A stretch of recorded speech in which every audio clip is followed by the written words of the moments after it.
Picture this. You're standing in the middle of a dazzling Charleston ballroom, your engagement party in full swing, crystal chandeliers sparkling, laughter filling the air, your fiancé's hand warm in yours.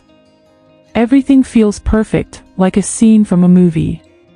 Then, your mother glides toward you, her smile sharp as a blade, and hands you a champagne glass. You raise it to your lips, but something stops you. A faint, bitter scent, like poison, cuts through the bubbly. Your heart races. In a split-second decision, you swap it with your sister's glass, and that choice unravels a family secret so dark, it nearly destroys everything you love. I'm Lauren Mitchell, and this is the story of the night my world flipped upside down. Have you ever had a gut feeling that screamed something was wrong? Trust me, you'll want to hear what happened next. Drop a comment. Where are you watching from today? Hit that like button if you've ever trusted your instincts, it might just save you. Stick around, because this tale of betrayal and redemption will leave you speechless.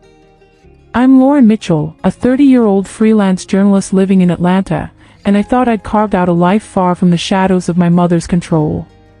But that night in Charleston, at what was supposed to be the happiest celebration of my life, I learned a brutal truth. Some secrets refuse to stay buried.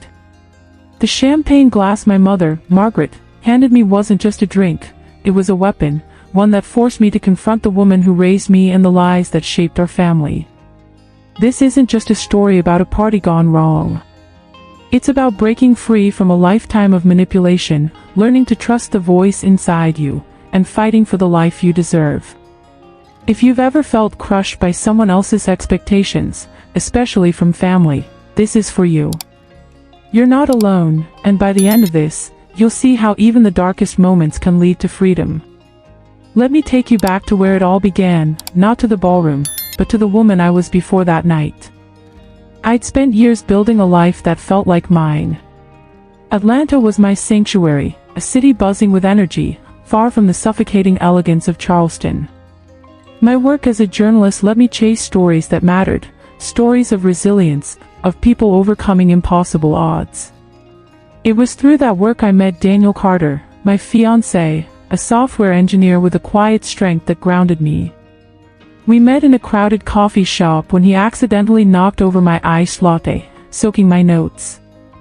His flustered apology turned into a conversation, then a date, and before I knew it, he was the one person who saw me, really saw me, without wanting to change a single thing. When he proposed on Sullivan's Island, under a sky streaked with pink and gold, I said yes without hesitation. For the first time, I believed I could have a future free from the weight of my past. But my mother, Margaret Mitchell, had other plans. She's not just any mother, she's a Charleston socialite, a woman who commands rooms with a single glance, her polished exterior hiding a need to control everything and everyone. Growing up, I learned early that love from Margaret came with strings, each one tightening around my choices. By the time I was an adult, I thought I'd cut those strings. I'd moved away, built a career, found Daniel. Yet, when I called to share the news of our engagement, her voice on the phone was like ice. Daniel Carter. I suppose he's adequate. That word, adequate, was a dagger, a reminder that nothing I did would ever meet her standards.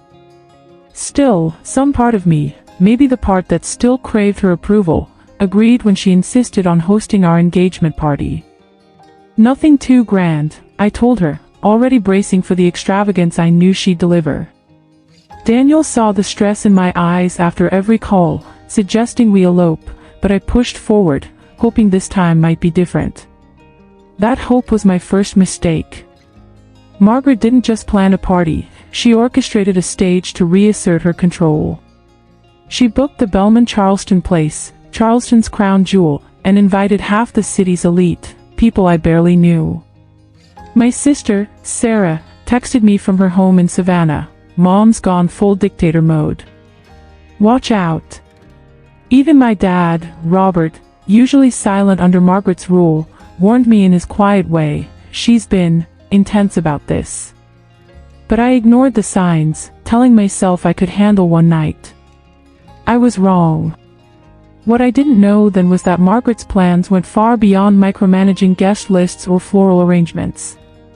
She was guarding a secret, one tied to our family's wealth and her own fractured sense of power, a secret she'd do anything to protect, even if it meant destroying me. This video isn't just about what happened that night. It's about the journey to reclaim my life, to trust my instincts when the stakes were highest, and to find strength in the ashes of betrayal. You'll hear how I faced a truth that shattered my family, how I rebuilt my bond with Sarah, and how I learned to define my worth on my own terms. If you've ever doubted yourself because someone made you feel small, or if you've fought to break free from a toxic relationship, stick with me. This story is for anyone who's ever had to choose between pleasing others and saving themselves. Let's dive into the past that set the stage for that fateful night, because to understand why I suspected my mother, you need to know the world she built around me. The Bellman Charleston Place Ballroom, with its glittering chandeliers and whispered promises of a perfect night, was a world away from the Charleston mansion where I grew up. But to understand why I swapped that champagne glass, why I suspected my own mother, Margaret Mitchell, of something so sinister, you need to step into the suffocating reality of my childhood. That mansion, with its ivy-covered walls and manicured gardens, was a postcard of Southern elegance, every tourist's dream.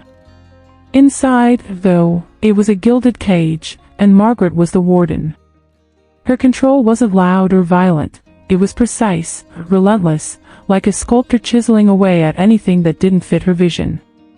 My every move, from the way I tied my hair to the dreams I dared to have, was shaped to reflect her idea of perfection.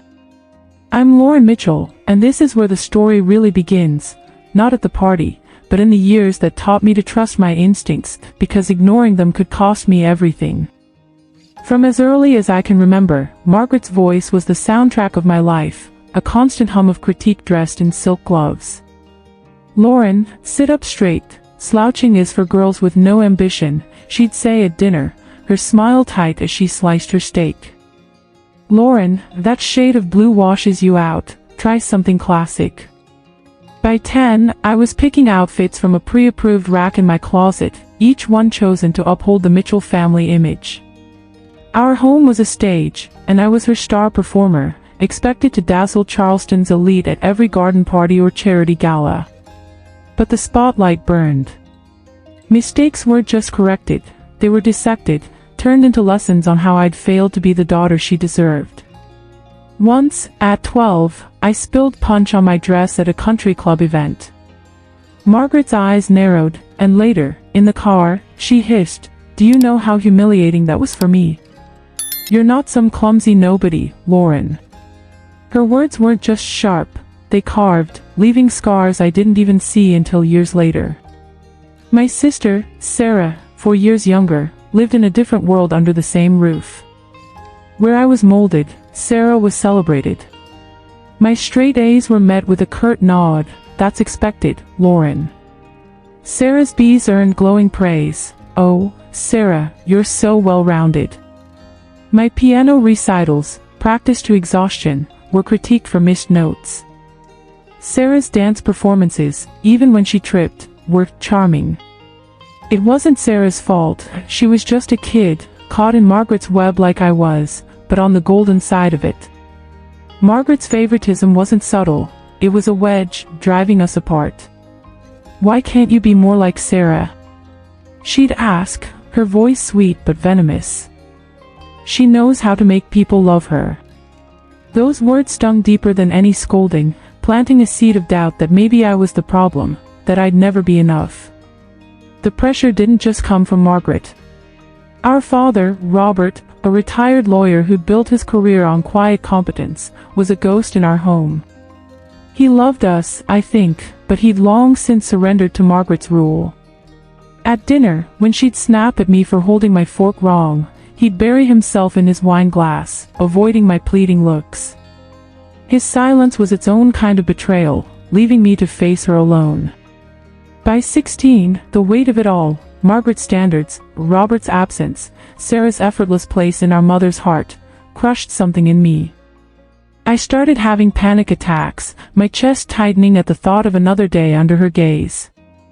I'd lock myself in my room, sketching in secret because Margaret had banned my paints, calling them a distraction from serious pursuits. My curly hair, which I loved, was straightened daily after she declared it wild and unprofessional. Every piece of me was sanded down to fit her mold. But there were moments of rebellion, small sparks that kept me sane. Late at night, I'd sneak onto the roof, staring at the Charleston skyline, dreaming of a life where I could paint, laugh, be messy, be Lauren. Those dreams felt impossible, but they were my lifeline. At 17, I applied to colleges in secret, targeting schools far from South Carolina. Margaret wanted me at a local university, somewhere she could keep tabs. When I got into the University of Georgia, 300 miles away, I hid the acceptance letter for weeks, terrified she'd find a way to stop me. The night I told her, her face went still, her voice low. "Georgia, you think you're ready to leave me? Not us, me." That moment crystallized something. Margaret didn't just want control, she needed it, like air. Leaving wasn't just about freedom, it was about survival. Those years under Margaret's thumb weren't just a backdrop, they were the forge that shaped my instincts. Every time I sensed something off in that champagne glass, it was those childhood lessons screaming through me. Don't trust her smile, don't ignore the warning signs. If I hadn't learned to listen to that quiet voice, I might not be here telling you this. Want to know how I broke free from that mansion and started building a life of my own? That's where the story turns, where I found the strength to fight back. But first, tell me, have you ever felt trapped by someone else's expectations? Drop it in the comments. Let's keep going, because what happened next set the stage for everything that unraveled at that engagement party. The Charleston mansion, with its suffocating elegance and my mother Margaret's unyielding control, was a prison I'd learned to navigate by 17. But the story of that champagne glass, the one I swapped at my engagement party, doesn't just begin with her calculated smile, it begins with the moment I broke free. Leaving that house wasn't just an escape, it was a rebellion, a declaration that I, Lauren Mitchell, could be more than Margaret's perfect doll. The University of Georgia became my lifeline, a chance to reclaim the pieces of myself she tried to erase. Yet, even as I built a new life, her shadow lingered, waiting to pull me back. This chapter of my story is about finding freedom, falling in love, and the warning signs I missed that led to that fateful night. If you've ever fought to become your own person, only to feel the past clawing at you, stay with me, this is where I learned the strength that saved me. When I stepped onto the University of Georgia campus in Athens, 300 miles from Charleston, it felt like taking my first real breath. The air was different, lighter, free from Margaret's perfume and expectations. I'd hidden my acceptance letter for weeks, knowing she'd try to sabotage it. The night I told her, her eyes turned to steel. "You're not ready for this, Lauren. You'll fail without me." But I went anyway, my heart pounding with equal parts fear and defiance. Athens was a revelation. For the first time, I could wear my curly hair loose, its wild waves a quiet act of resistance. I swapped Margaret's approved dresses for jeans and thrifted sweaters, each choice a step toward the Lauren I'd buried. I revived my love for painting, spending hours in the art studio, my canvases alive with colors Margaret would have called garish. The panic attacks that had plagued me in Charleston began to fade, replaced by a cautious hope that I could define myself. College gave me something even more precious, people who saw me for me. My roommates, Lila Brooks and Sophie Grant, became my chosen family. Lila, with her quick wit and fearless style, dragged me to open mic nights, laughing when I fumbled through a poetry reading. Sophie, soft-spoken but fiercely loyal, spent late nights with me debating life over cheap pizza. They didn't care about the Mitchell name or Charleston's social hierarchy. They liked the messy, curious, sometimes awkward Lauren who was finally emerging. Through them, I learned what friendship could be, a safe harbor, not a performance. I started a blog, blending journalism and art, writing about local artists and hidden Athens gems. It wasn't glamorous, but it was mine, a voice Margaret couldn't silence. Every post, every brushstroke, felt like stealing back a piece of my soul. But freedom came with a cost. Margaret didn't let go easily. She'd call, her voice honeyed but barbed, "Lauren, are you sure journalism is wise? It's so unstable." When I shared my blog, she dismissed it. "Cute, but you're wasting your potential." Each conversation was a tug-of-war, her words pulling me back to that Charleston cage. My father, Robert, offered little support, his emails brief and neutral, as if afraid to cross her. Sarah, my sister, was in high school then, still under Margaret's spell, her texts full of innocent updates about dance recitals and prom. I envied her ease in our mother's world, but I also worried. Margaret's favor came with its own chains, ones Sarah hadn't yet seen. I tried to keep my distance, limiting calls to once a month, but Margaret's influence seeped through, a reminder that I'd never be fully free. Then came Daniel Carter, the man who changed everything. It was my junior year, and I was scribbling notes in a crowded Athens cafe when he bumped into my table, spilling coffee across my laptop. His flustered, "Oh, God, I'm so sorry," turned into an offer to buy me a new one, which I laughed off. He insisted on coffee instead, and that accidental meeting became our first date. Daniel was different, steady where I was restless, kind where I'd known judgment. As a software engineer, he built systems with a quiet precision, but he listened to my dreams with a warmth that disarmed me. We'd spend evenings walking Athens' brick-lined streets, talking about everything, my art, his code, our shared love of bad sci-fi movies. With him, I didn't have to perform. He loved my curls, my late-night rants, even my tendency to overthink. For the first time, I felt enough. When Daniel proposed 2 years later on Sullivan's Island, the Atlantic waves crashing behind us, it was a moment of pure joy. His vintage sapphire ring, chosen because he knew I hated diamonds, was proof he saw me. But telling Margaret was like stepping into a storm. I called her from Atlanta, where I'd moved after graduation to work as a freelance journalist. Her response was a masterclass in veiled disdain. "A software engineer? I pictured someone with more stature for you, Lauren." She paused, then added, "And Atlanta. So far from family." My father's congratulations were warmer but brief, overshadowed by her chill. Sarah, now in Savannah with her husband Ethan, squealed with excitement, but even she hinted at trouble. "Mom's already planning your engagement party. It's gonna be extra." I should have listened to the warning in her voice.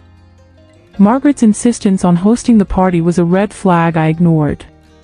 "Just family and friends," I told her, but her, of course, dear, carried a familiar edge.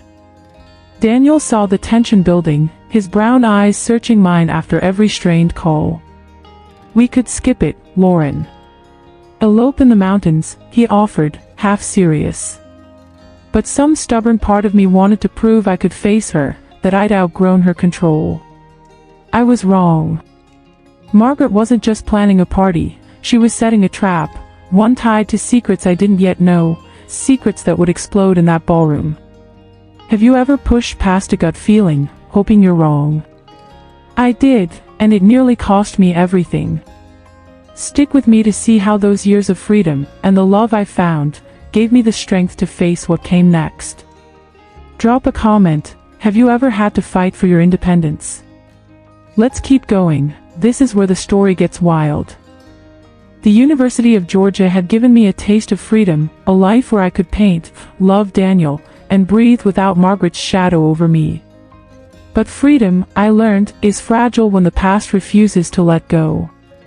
The night of my engagement party at the Bellman Charleston place was supposed to be a celebration of my new life with Daniel, a milestone marking my escape from Margaret's control.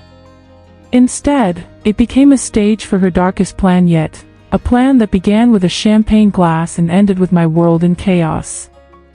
This isn't just about a party gone wrong, it's about the moment I trusted my instincts and uncovered a truth that shattered my family. If you've ever sensed danger in a place that's supposed to feel safe, this part of my story will hit hard. I'm Lauren Mitchell, and this is where everything fell apart. The Bellman Charleston place was Margaret's masterpiece, a monument to her status in Charleston's elite circles. Crystal chandeliers cast a golden glow over marble floors, and the air hummed with the chatter of over 100 guests, most of whom I didn't know. This wasn't the intimate gathering I'd asked for. It was a spectacle, every detail from the towering floral arrangements to the string quartet screaming Margaret's influence. I stepped into the ballroom in a sapphire dress I'd chosen myself, defying her suggestion of something more traditional. Daniel, handsome in a tailored gray suit, squeezed my hand, his eyes warm but worried. "We can bail anytime," he whispered, sensing my unease. I forced a smile, clinging to the hope that I could endure one night. "It's just a few hours," I said, more to convince myself than him. But the knot in my stomach told me I was walking into something far bigger than a party. My friends Lila and Sophie, who'd flown in from Atlanta, were my lifeline in the sea of strangers. Lila, in her bold red dress, nudged me with a grin. "Your mom's outdone herself. This place looks like a royal wedding." Sophie, scanning the crowd, leaned in. "She's been staring at you since we got here." I followed her gaze to Margaret, gliding through the room in a cream gown, her highlighted hair flawless, her smile a perfect mask. At 60, she was striking, her elegance honed by decades of careful curation. She caught my eye, beckoning me over with a wave that felt more like a command. "Lauren, darling, you're late," she said, air-kissing my cheeks, her perfume sharp and expensive. "And that dress, bold choice." The compliment was a jab, her eyes flicking over me like I'd failed an inspection. Before I could respond, she pulled me toward a group of her country club friends, parading me like a trophy. "This is my Lauren, the journalist," she said, her tone implying it was a phase I'd outgrow. Daniel rescued me 20 minutes later, bringing his parents, Thomas and Ellen Carter, to my side. Unlike Margaret's calculated warmth, Ellen's hug was genuine, her eyes crinkling. "We're so thrilled for you, Lauren. You're already family." Thomas, a retired professor with Daniel's quiet humor, clasped my hand. Daniel's never been this happy. Their kindness was a stark contrast to Margaret's world, a reminder of the life I was building. But even their presence couldn't shake the feeling that something was off. I caught Margaret watching us from across the room, her expression unreadable, her fingers tightening around her wine glass. Daniel noticed too, his jaw tensing. "She's intense tonight," he murmured. I nodded, trying to push down the unease creeping up my spine. Sarah and her husband, Ethan, arrived an hour in, a burst of light in the heavy atmosphere. Sarah, radiant in a teal dress that matched her eyes, hugged me tightly. "This is nuts, right? Mom said it'd be small." She laughed, her blonde curls bouncing. Ethan, his arm around her, grinned. "When does Margaret ever do small?" Their easy warmth grounded me, but even Sarah's presence couldn't erase the tension. Margaret swept over, her smile softening for Sarah. "You look stunning, darling. That color's perfect." She turned to me, her tone shifting. "Lauren, the caterers need guidance on the toast timing. I assumed you'd want to handle it." I hadn't planned a toast, hadn't planned any of this, but I nodded, swallowing my frustration. As she led me away, I overheard her whisper to Sarah, "Try to get Lauren to fix her hair before photos, will you?" The party dragged on, a polished facade of joy that felt more like a performance. I mingled with Margaret's friends, accepted congratulations from people whose names I couldn't recall, and kept Daniel close for sanity. But the real shift came an hour before the end, when I spotted Margaret and Robert in a heated exchange near the bar. Robert, usually passive, was animated, shaking his head as Margaret's face tightened. When she saw me watching, her expression flipped to a serene smile, but her eyes were cold. Everything okay?" I asked, approaching. "Of course," she said, patting my arm. "Your father's just fussing about the toast." Robert's discomfort was palpable, but he said nothing, retreating into the crowd. Margaret's hand lingered on my arm, her touch oddly heavy. "I've planned something special for the family toast," she said, her voice too smooth. "It's time." She signaled a waiter, who began distributing champagne flutes to the guests. The room quieted as Margaret raised her hand, her presence commanding attention. "We're so delighted to celebrate Lauren and Daniel's engagement," she began, her voice carrying like a practiced orator. Robert stood beside her, stiff and silent, his eyes avoiding mine. Daniel's hand tightened around my own, a silent anchor.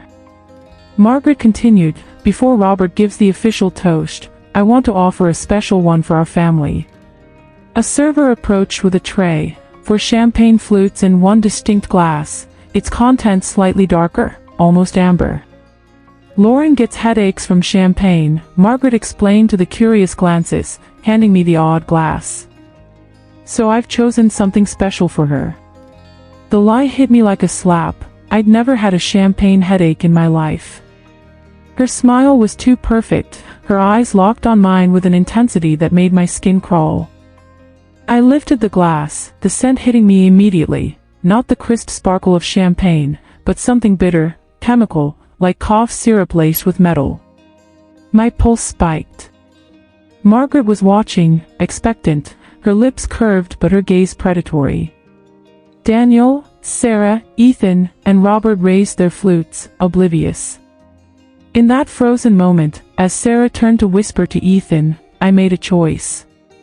My hand moved before my brain caught up, swapping my glass with hers in a fluid motion she didn't notice. "To new beginnings," Margaret said, her eyes never leaving me. We all echoed her, and I sipped the champagne from Sarah's flute, its familiar fizz a relief. Sarah drank from the tainted glass, unaware, as Margaret's smile faltered, just for a second. For the next 20 minutes, I moved through the party on autopilot, posing for photos, chatting with guests, but my mind was racing. Why would Margaret lie about the champagne? What was in that glass? I kept stealing glances at her, catching her watching me with a puzzled intensity, as if waiting for something that wasn't happening. Daniel sensed my distraction, pulling me aside. "You okay? You're pale." I started to brush it off, but then I saw Sarah across the room. She was leaning on Ethan, her movement sluggish, her face flushed. At first, I thought she'd had too much to drink. She rarely drank more than a glass, but then she stumbled, her words slurring as she clutched Ethan's arm. "Something's wrong," Ethan said, his voice sharp with panic. The crowd parted as he guided her to a chair, her breathing shallow, a sheen of sweat on her forehead. I pushed through the guests, Daniel right behind me. Sarah's eyes were unfocused, her hands trembling. "I feel weird," she mumbled, her voice barely audible. Margaret appeared, her face a mask of concern, but her hands were clenched too tightly. "Is Sarah all right?" she asked, her voice almost too perfect. Ethan shook his head. "She's only had one drink, that glass from the toast." My stomach dropped. The room spun as the truth crashed into me. That glass was meant for me. I grabbed Daniel's arm, my voice low. I swapped our glasses. It was supposed to be me. His eyes widened, horror dawning. Before we could say more, Sarah lurched forward, gasping, "Bathroom." Ethan and I half carried her to the ladies' room, where she collapsed, retching violently. I held her hair, my hands shaking, as Ethan dialed 911. The party dissolved into chaos. Guests were ushered out as paramedics stormed in, their questions rapid fire. What did she drink? Any allergies? Medications? Ethan answered, frantic. Just the champagne from the toast, and maybe some water. I leaned into Daniel, my voice barely a whisper. It wasn't champagne. It was poisoned. The paramedics loaded Sarah onto a stretcher, her breathing erratic, and I knew my instincts had saved me, but at what cost? Margaret insisted on riding in the ambulance, her face pale but composed. Robert followed in his car, shell-shocked. As Daniel drove me to the hospital, the question burned: what was Margaret hiding? And what did she want from me? Have you ever trusted your gut when no one else saw the danger? Share in the comments, it might help someone out there. Stick with me, because what we found in Margaret's purse changed everything. The ballroom at Belmont Charleston Place, with its glittering facade, had crumbled into chaos as Sarah collapsed, the champagne glass I'd swapped revealing a horrifying truth. My mother, Margaret Mitchell, had tried to poison me. In the sterile hospital waiting room, surrounded by the hum of machines and the weight of unanswered questions, I clung to Daniel's hand, my mind racing. Why would Margaret do this? What was she hiding? The answer came not from her words but from a small, leather-bound diary found in her purse, a Pandora's box that exposed secrets darker than I could have imagined. This isn't just about a mother's betrayal, it's about uncovering the motives behind her meticulously crafted control and the family legacy she'd killed to protect. If you've ever discovered a truth that turned your world upside down, this part of my story will resonate. I'm Lauren Mitchell, and this is where the pieces of my family's broken puzzle began to fit together. As Sarah lay in the hospital, hooked to IVs and monitors, the police took over. A uniformed officer, her expression grim, approached us in the waiting room, holding a clear evidence bag. Inside was Margaret's diary, its sleek cover a stark contrast to the chaos it contained. "We found this in Mrs. Mitchell's purse," she said, her voice low. "You'll want to see this." My heart pounded as she handed me a photocopied page, dated 3 days before the party. Margaret's elegant handwriting was unmistakable, but the words were chilling: Lauren's engagement must end. Daniel is pulling her away from Charleston, from the family estate. If the party doesn't break them, I'll ensure she can't leave. The trust fund must stay under my control. I stared, my breath catching. Trust fund. Estate. These were words Margaret had never mentioned, secrets buried beneath her polished exterior. Daniel read over my shoulder, his grip tightening. "She planned this," he whispered. "She wanted to sabotage you." The diary wasn't just a record of her thoughts, it was a blueprint for betrayal. Earlier entries revealed a hidden multi-million-dollar trust fund tied to the Mitchell family estate, a sprawling property on Charleston's Battery that had been in our family for generations. My grandfather, a shrewd businessman, had set it up to pass to Sarah and me upon marriage or at age 35, whichever came first. But there was a catch. Margaret, as trustee, controlled it until then, and she'd built her social empire on its wealth. My move to Atlanta, my independence, and my engagement to Daniel, a man she couldn't manipulate, threatened her grip on that power. The diary outlined her plan: drug me at the party, stage a public breakdown, and paint me as unstable to delay or derail my claim to the fund. "Lauren's too erratic to handle money," she wrote. "A little sedative, a scene, and she'll stay under my wing." The cold calculation in her words made my skin crawl. She wasn't just controlling, she was desperate. The hospital waiting room became a pressure cooker of tension. Robert, my father, sat slumped in a chair, his face gray, as if aging a decade in hours. Margaret, questioned by police in a separate room, hadn't returned yet. Sarah was stable but sedated, her toxicology report still pending. Ethan, her husband, paced furiously, muttering, how could she do this to her own daughter? I showed Daniel the diary page again, my voice shaking. She didn't just want me sick, Daniel. She wanted to ruin me, to keep me trapped. He pulled me close, his voice steady but fierce. "You're not trapped anymore. We'll get through this." His words were a lifeline, but the weight of Margaret's betrayal pressed down, a mix of fury and grief. How could a mother see her child as a threat to her legacy? The police officer returned with more photocopies, her expression darker. "There's more, Miss Mitchell. Entries from months ago show she researched sedatives online, specific drugs, dosages, even how to mask them in alcohol." My stomach churned. The officer continued. "She mentioned a contact, someone who supplied her with a special blend for the party." A supplier? The revelation hit like a punch.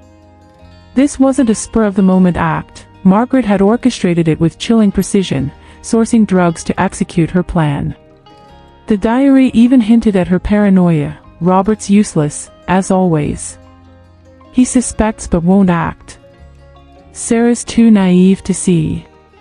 Only I can protect the family." Protect the family. She was protecting her own power, her identity tied to the wealth and status the trust fund afforded. I glanced at Robert, who'd overheard. His hands trembled as he rubbed his face. "I should have stopped her," he whispered, his voice cracking. "She's been off for years. I thought it was just her personality." His admission stung, not just for what Margaret had done, but for his complicity in letting her control us unchecked. I wanted to scream at him, to demand why he'd stayed silent, but the pain in his eyes stopped me. He was unraveling too, caught in the wreckage of a marriage built on avoidance. Ethan, standing nearby, shook his head. "This is beyond control, Lauren. She's dangerous." His words echoed my thoughts, but hearing them aloud made the truth inescapable. My mother wasn't just manipulative, she was a threat. The hospital's fluorescent lights buzzed as the police prepared to question Margaret further. I sat with Daniel, the diary pages burning in my hands. What if Sarah hadn't recovered? I asked, my voice barely audible. What if I hadn't swapped the glasses? Daniel's jaw tightened. You did swap them. You trusted your gut. That's what matters. But guilt gnawed at me. Sarah was in that bed because of my choice, even if it saved me. The toxicology report arrived an hour later, confirming Ethan's fears.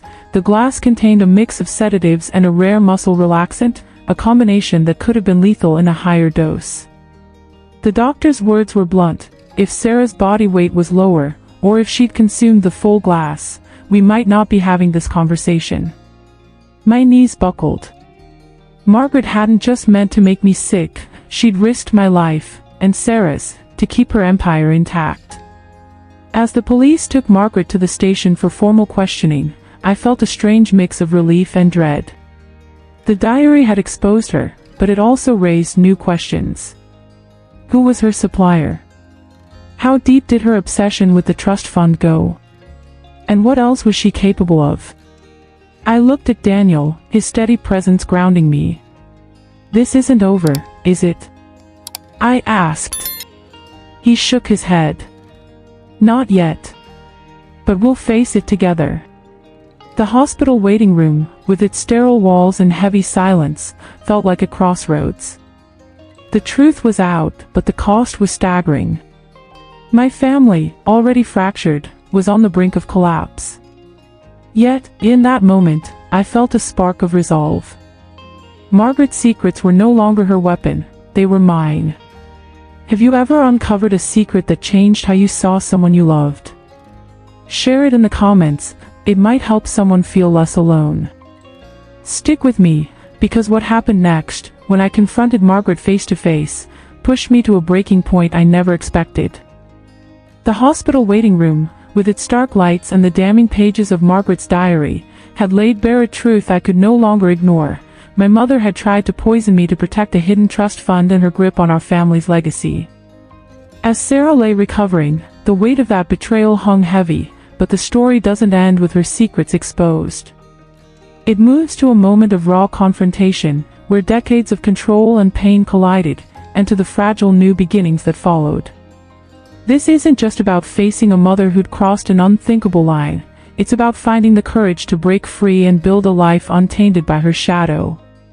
If you've ever had to stand up to someone who should have loved you unconditionally, this part of my story will hit close to home.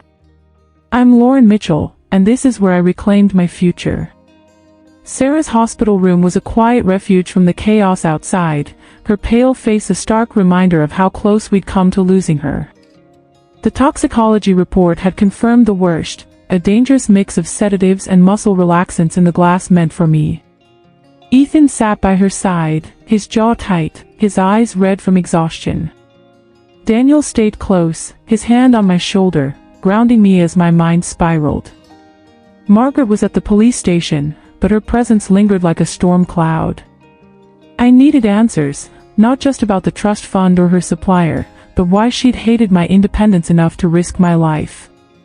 The diary had given me clues, but only she could face the truth head-on. When the doctor cleared Sarah for visitors, I knew the confrontation was inevitable. Ethan squeezed Sarah's hand, whispering, "We'll be okay," but his glance at me said it all. This was my battle now. The police allowed Margaret a brief return to the hospital under escort, citing her cooperation. When she walked into Sarah's room, flanked by an officer, she was a shadow of her Charleston elegance, her designer dress replaced by a plain blouse, her hair slightly disheveled, but her posture still defiant. Her eyes locked on Sarah, ignoring me. "Sarah, darling, are you all right?" she cooed, reaching for her hand. Sarah pulled away, her voice weak but firm. "Don't, Mom." Margaret's face flickered, surprise, then anger, before smoothing into concern. "This is all a misunderstanding," she said, turning to the room. Clearly, someone tampered with the drinks. Her voice was the one I'd known my whole life, calm, commanding, rewriting reality to suit her. I stepped forward, my heart pounding but my voice steady. "Stop lying, Margaret." Her head snapped toward me, eyes narrowing at my use of her name, not Mom. I held up the photocopied diary pages, my hands trembling with rage. "You wrote this. You planned to drug me, to make me look unstable, all to keep the trust fund. You almost killed Sarah."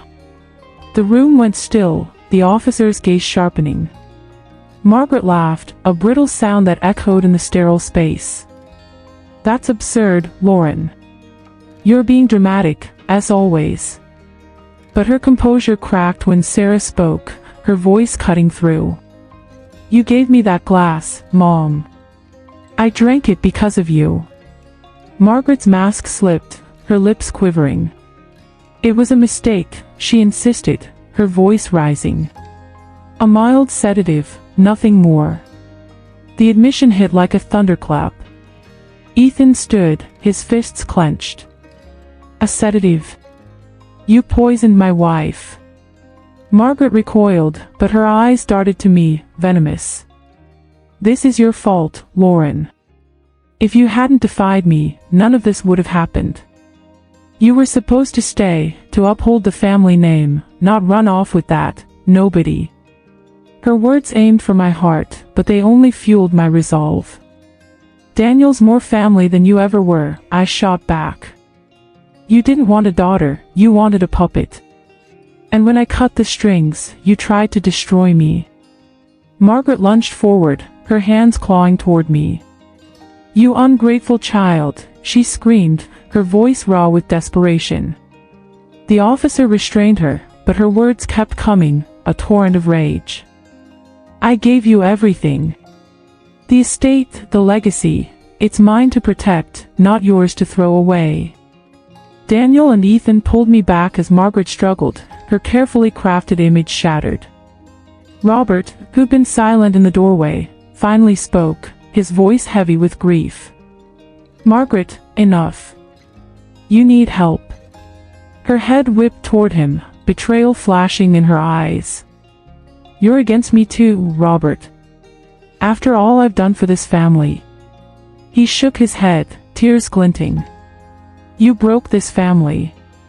I let you do it for too long." The officer escorted her out, her protests fading down the hall. "You'll see, Lauren, you'll ruin everything." The door closed, leaving a silence that felt like the end of an era. Sarah reached for my hand, her grip weak but warm. "I'm sorry," she whispered. "I didn't know how bad it was for you." I squeezed back, tears burning. "It's not your fault. We're free now." The aftermath was a blur of police statements and hospital updates. Margaret was charged with attempted poisoning and held pending a psychiatric evaluation. The diary, combined with Sarah's toxicology report, was damning evidence. Robert, broken but resolute, began divorce proceedings, admitting he'd enabled Margaret's behavior for decades. "I failed you girls," he told me in the hospital cafeteria, his coffee untouched. I saw her unraveling, her obsession with the estate, her paranoia, but I looked the other way. His honesty, raw and late, was a start. Sarah's recovery was slow but steady, her bond with Ethan stronger than ever. She and I talked for hours, piecing together how Margaret had pitted us against each other, favoring Sarah to control her, punishing me to keep me in line. "I thought she loved me," Sarah admitted, her voice cracking. "But it was just another game." Our sisterhood, once fractured, began to heal, built on truth instead of manipulation. For me, the confrontation wasn't just an end, it was a beginning. I found an online community for survivors of toxic families, a space where thousands shared stories like mine. Reading their posts, I saw my childhood through a new lens. Margaret's control wasn't love, but a symptom of her own brokenness. I started sharing my story anonymously, then openly, each word a step toward reclaiming my voice. The response was overwhelming, messages from strangers who'd faced similar betrayals, thanking me for making them feel seen. My pain, once a burden, became a purpose, to help others break free from toxic ties. Daniel supported me through it all, his quiet strength a reminder that love doesn't demand perfection. As Margaret faced her consequences, a diagnosis of narcissistic personality disorder with paranoid traits, I faced my own reckoning. I'd spent years seeking her approval, even when I thought I'd escaped. Now, I was done. The trust fund, once her weapon, was being legally untangled, but its wealth meant nothing compared to the freedom I'd earned. Have you ever had to face someone who hurt you to find peace? Drop it in the comments. It could inspire someone out there. Stay with me, because the final chapter shows how I rebuilt my life from these ashes, and how you can too. The hospital room where Sarah recovered, the diary that exposed Margaret's chilling plan, and the confrontation that shattered decades of pretense were not the end of my story, they were the crucible where I forged a new beginning. That champagne glass, laced with poison meant for me, didn't just reveal my mother's betrayal, it ignited a fire within me to reclaim my life, my worth, and my future. This final chapter isn't about the wreckage left behind, it's about the strength I found to rise from it, the lessons that reshaped my soul, and the hope that you can do the same. If you've ever faced a moment where you had to choose between staying broken or building anew, this is for you. I'm Lauren Mitchell, and this is how I turned pain into power, and how you can too. 6 months after that night at Belmont Charleston Place, my life looked unrecognizable, not because the world around me had changed, but because I had. I stood on an Atlanta rooftop, under a canopy of fairy lights, exchanging vows with Daniel Carter in a ceremony that was ours, not Margaret's. No chandeliers, no guest list of strangers, just 40 people who loved us, including Sarah, now my matron of honor, her smile brighter than ever. Lila and Sophie, my college lifelines, beamed from the bridal party, their presence a reminder of the family I'd chosen. My father, Robert, walked me down the aisle, his step steadier than I'd ever seen. He'd started therapy, joined a support group for spouses of narcissistic partners, and was learning to be the dad he'd never been. As he placed my hand in Daniel's, he whispered, "You're stronger than I ever was." Those words, simple but raw, marked a new chapter for us both. The absence of Margaret, enforced by a restraining order and her ongoing treatment, was a relief, not a loss. For the first time, I celebrated without her shadow.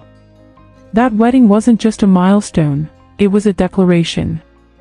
I'd spent 30 years chasing Margaret's approval, molding myself to fit her impossible standards. Now, I was done. Daniel and I settled into our Atlanta apartment, planning a future rooted in honesty and love. We talked about kids someday, both determined to break the cycle of control that defined my childhood. "You're nothing like her," Daniel said one night, his voice fierce with conviction. "You're already building something better." His faith in me, unwavering through the chaos, was a gift I'd never take for granted. But the journey didn't end with personal triumphs, it extended outward, to the world I wanted to change. The online community I'd joined for survivors of toxic families became my lifeline, then my mission. What started as anonymous posts about my experience grew into a platform where I shared my story openly, under my own name. I wrote about the panic attacks that haunted my teenage years, the diary that revealed Margaret's greed, and the confrontation that set me free. The response was staggering, thousands of messages from people across the globe, sharing their own battles with manipulative parents, siblings, or partners. "Your story made me realize I'm not crazy," one woman wrote. "I left my toxic family because of you," said another. Each message was a spark, fueling my resolve to turn my pain into purpose. I launched a blog series on mental health, blending journalism with personal essays, and partnered with local Atlanta therapists to host webinars on setting boundaries. My work wasn't just healing me, it was lighting a path for others. Sarah and I rebuilt our relationship, brick by brick, over coffee dates and late-night calls. She moved to Savannah permanently, her interior design business thriving, but our bond was stronger than ever. "I always envied your courage," she told me one day, her eyes damp. "You left, you fought back. I just played along." I shook my head, taking her hand. "You were trapped too, just differently. We're both free now." We laughed about the absurdities of our childhood, Margaret's color-coded closet rules, her obsession with proper table settings, and cried over the years we'd lost to her games. Ethan, her rock, became a brother to me, his dry humor a welcome balance to our emotional talks. Together, we were rewriting what family could mean. Robert's transformation was quieter but profound. He moved into a modest Charleston apartment, his first time living alone in 40 years. I helped him pick out furniture, laughing as he fumbled with IKEA instructions. He joined a hiking group, started cooking, badly, at first, and even dipped his toe into dating, his awkward enthusiasm both endearing and surreal. "I'm finding myself," he told me over dinner, his voice tinged with wonder. I wish I'd done it sooner. His therapy unearthed decades of guilt for enabling Margaret, but he was facing it, determined to be present for Sarah and me. Our weekly calls, once strained, became a source of warmth, a father-daughter bond we were building from scratch. Margaret remained in a private treatment facility, her letters arriving sporadically through her lawyer. Some were remorseful, others defiant, blaming me for tearing the family apart. I read them, but their power over me was gone. Her diagnosis, narcissistic personality disorder with paranoid features, explained her actions but didn't erase their harm. The trust fund, now under legal review, would soon be split between Sarah and me, but its wealth felt tainted, secondary to the independence I'd earned. I wished her healing, not out of obligation, but because I no longer wanted to carry anger. My peace was my own. This journey taught me to forgive or forget. It taught me to fight for myself. Here's what you can take away. Trust your instincts. That voice inside you knows when something's wrong. Don't silence it. It saved me, and it can guide you. Set boundaries, no matter the cost. You deserve relationships that honor you, not diminish you. Cutting ties isn't failure, it's survival strength. Transform pain into purpose. Your struggles are stories, share them. You'll never know who's waiting for your courage to light their way. That champagne glass was my wake-up call, a reminder that the only approval I need is my own. Have you ever had to stand up to someone who hurt you to find your strength? Share your story in the comments, it could be the spark someone needs to keep going. If this story moved you, hit like, subscribe, and share it with someone who needs to hear it's okay to put themselves first. Let's build a community where healing thrives, where we lift each other up. I'm not waiting for Margaret's validation anymore. My worth is mine to define, and my life's now is a canvas I paint with every choice. You are enough. Your voice matters. Live your truth, no matter who tries to steal it. Stay strong, and let's keep this journey going together.